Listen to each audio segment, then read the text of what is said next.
আসসালামু আলাইকুম। শীতকালীন শেষের দিকে রোগের বিস্তার এবং প্রতিকার নিয়ে আলোচনা করব। আমি ডাক্তার জহিরুল ইসলাম। আমার ভিডিওর সাথেই থাকবেন। শীতকালে অনেক খামারি এবং আমাদের পোল্ট্রি রিলেটেড কেমিস্ট সহ আমাদের যারা ডিলার থাকে সবার ভিতরে একটা প্রশ্ন কাজ করতেছে এই সময়, বিশেষ করে শীতের শেষে ভাইরাসের কিন্তু একটা প্রকোপ সময় যাচ্ছে এবং খারাপ সময় এখন আমরা পার করতেছি।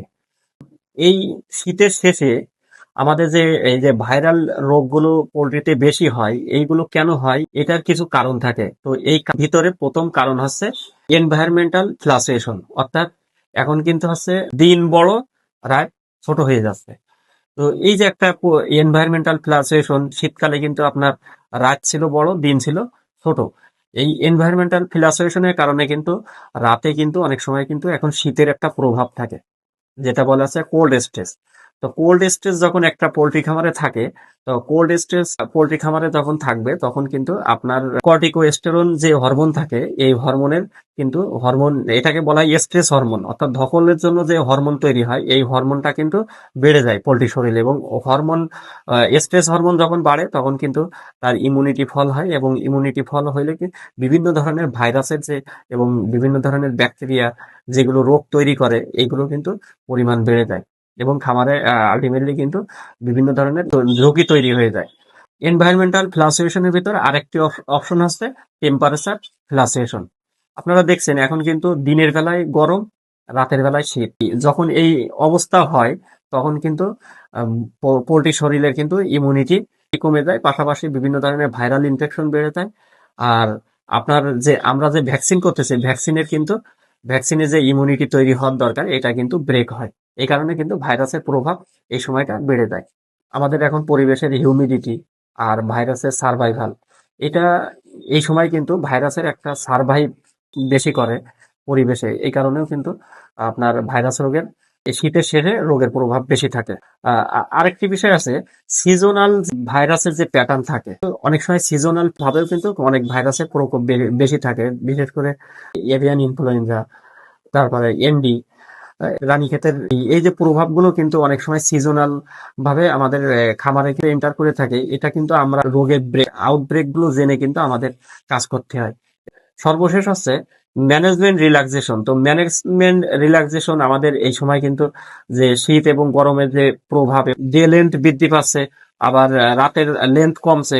তো এই সময় কিন্তু আসলে অনেক সময় আমাদের ম্যানেজমেন্টেও কিন্তু অনেক সময় ঝুঁকি থাকে। ম্যানেজমেন্টের যে পরিবর্তনগুলো হয়ে থাকে, এটা যদি আমরা সঠিকভাবে ম্যানেজমেন্ট না করতে পারি, অর্থাৎ বায়োসিকিউরিটির যদি ব্রেক হয়, তাহলে কিন্তু আপনার খামারে কিন্তু ভাইরাসের প্রকোপ বেড়ে যাবে এবং আলটিমেটলি বিভিন্ন সময় বিভিন্ন রোগের প্রভাবটা কিন্তু আপনার খামারে থেকে যাবে। প্রিয় খামারি ভাইরা, শীতের শেষে এখন আপনাদের করণীয় কি, অথবা প্রতিরোধ হিসেবে আপনারা কি কি মেজারমেন্ট নেবেন? ১ নম্বর মেজারমেন্ট নেবেন আপনার খামারের বায়োসিকিউরিটির প্রোটোকল। বায়োসিকিউরিটি প্রোটোকল হিসেবে যদি আমি ধরি, আপনার খামারে অবশ্যই ফুটবাথ ব্যবহার করতে হবে, খামারে আলাদা জুতা ব্যবহার করতে হবে, আপনার খামারে রোডেন্ট, এই ইঁদুর কন্ট্রোল করতে হবে, বায়োসিকিউরিটির যে আদর্শ জীবাণুনাশক এই স্প্রে গুলো হচ্ছে কিনা, লিটার শুকনো আছে কিনা। পাশাপাশি আছে আপনাকে এই যে আমাদের বাইরের থেকে বিভিন্ন ধরনের পাখি ঢুকে খামারের ভিতরে, এইগুলোকে কিন্তু আপনাকে সম্পূর্ণভাবে কন্ট্রোলের ভিতরে রাখতে হবে। অর্থাৎ বায়োসিকিউরিটির কোনো প্রকার ব্রেক হওয়া মানেই এই খামারে কিন্তু ভাইরাসের প্রকোপ বেড়ে যাবে। এজন্য আমরা প্রথম পদক্ষেপ হিসেবে বায়োসিকিউরিটির কন্ট্রোলিং কে আমরা গুরুত্ব দিব। আরেকটি বিষয়ে গুরুত্ব দিব, সেটা হচ্ছে আমাদের বায়োসিকিউরিটির পাশাপাশি ভ্যাকসিনেশন প্রোটোকল। আমি এর আগেই বলছি যে ইপিডেমিওলজিক্যাল স্টাডি করে আমরা যে রোগের যেখানে যে এরিয়াতে আউটব্রেক, যে রোগের প্রভাবটা বেশি থাকে, এই রোগের প্রভাবের উপর ভিত্তি করে কিন্তু আমরা low pathogenic avian influenza, high pathogenic avian influenza এবং এনডি, এখন কিন্তু ভেলোজেনিক, এরকম বিভিন্ন ফর্মিক ভাইরাসের জন্য আমরা কিন্তু ভ্যাকসিনের প্রোটোকলটা অবশ্যই মেনে চলতে হবে, কারণ এই সময়টা কিন্তু খুবই দরকার।